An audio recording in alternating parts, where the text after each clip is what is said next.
این کابینت یه داشت میلنجه رابرت. راستش من هیچ مشکل نمیبینم، همه چیز سالم و خوبه. مشکلی برات پیش اومده مارکوس؟ منو ایت میکنه رابرت. این دستگیره هاش رو میگی یا سایه سبزو؟ ایتیم بالازه میگم منو خفیف عصبی کرده. خب بگو مشکلش چیه، شاید درستش کردم. دارم سجده میکنم.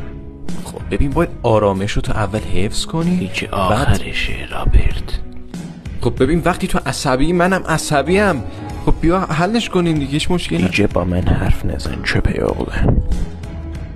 هی مارکوس کجا میری؟ یه دقیقه وایسا. هی باشه ببخشید. این باز شروع کرد، اونم تو عروسی آخه. مارکوس کجایی؟